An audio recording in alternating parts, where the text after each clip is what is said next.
Assalamualaikum warahmatullahi wabarakatuh. Pernahkah kalian mendengar tentang sebuah pohon yang bukan sekedar pohon? Pohon yang tidak hanya hidup, tetapi juga mengawasi dan mungkin memilih siapa yang akan menjadi bagiannya. Selamat datang di Rendera Story Horror. Kisah kali ini berjudul Kutukan Pohon Gaib di Gunung Selojati. Baik, langsung saja kita ke ceritanya. Gunung Selojati terkenal bukan hanya karena pemandangan matahari yang terbitnya yang indah, tetapi juga karena mitos pohon tua yang konon memiliki kesadaran sendiri. Warga desa di kaki gunung menyebutnya pohon gaib. Pohon raksasa berusia ratusan tahun dengan akar menjalar seperti tangan yang siap mencengkeram siapa saja yang berani mendekat. Malam itu, 5 sahabat, Resa, Arman, Tegar, Dinda, dan Winda, memulai pendakian mereka.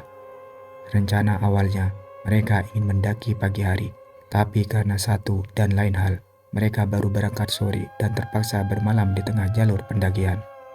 "Jangan jauh-jauh kalau cari kayu bakar," pesan Resa sambil memasang tenda.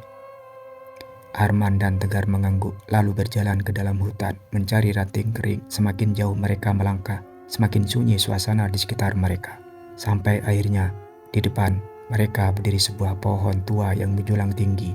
Akarnya menjalar ke segala arah seperti tentakel, dan batangnya penuh lekukan aneh berbentuk wajah manusia yang tampak menyeringai.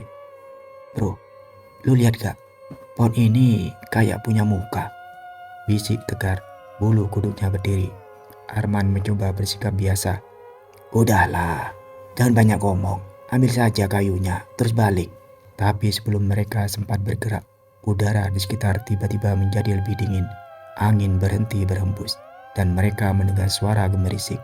Seperti ada sesuatu yang bergerak di antara akar-akar pohon.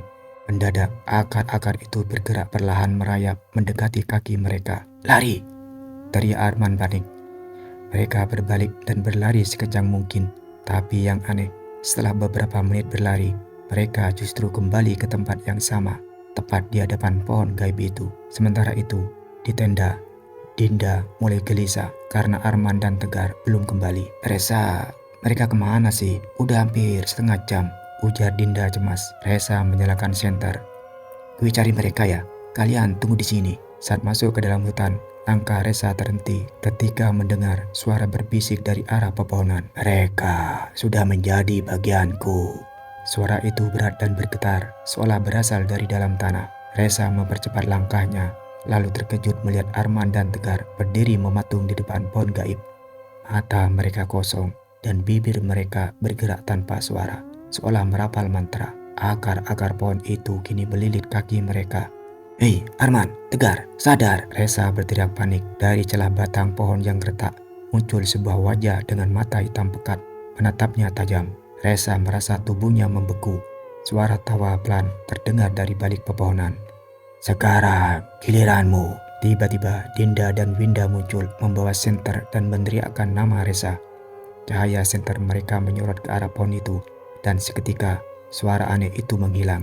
Arman dan Tegar langsung jatuh ke tanah dan tubuh mereka gemetar. Tanpa berpikir panjang, mereka menarik tubuh Arman dan Tegar, lalu berlari menuju tenda. Mereka tak peduli dengan barang-barang yang tertinggal. Satu-satunya tujuan mereka hanya satu, keluar dari hutan ini secepat mungkin. Saat mereka hampir sampai ke jalur utama, terdengar bisikan pelan dari arah pohon tadi. "Kalian boleh pergi, tapi aku akan selalu mengawasi." Mereka tak berani menoleh ke belakang. Begitu sampai di kaki gunung, mereka bersumpah tak akan pernah kembali ke Gunung Selojati lagi. Namun, ada satu hal yang lebih menyeramkan. Saat mengecek foto di ponsel Tegar, mereka menemukan sesuatu yang tak pernah mereka ambil. Di salah satu foto, tampak sosok hitam berdiri di bawah pohon gaib, menatap ke arah kamera dengan senyum mengerikan. Hingga kini, mitos tentang pohon gaib di Gunung Selojati tetap hidup. Penduduk percaya siapapun yang mendekatinya tanpa izin akan hilang atau kembali dalam keadaan kosong. Seperti hanya raganya yang pulang, sedangkan jiwanya tertinggal di sana. Dan bagi mereka yang berani mencoba, mereka tak pernah kembali. Itulah kisah tentang kutukan pohon gaib di Gunung Selojati. Terima kasih sudah menonton Rendra Story Horror. Jangan lupa like, komen, dan share. supaya tidak ketinggalan kisah-kisah horor lainnya. Wassalamualaikum warahmatullahi wabarakatuh.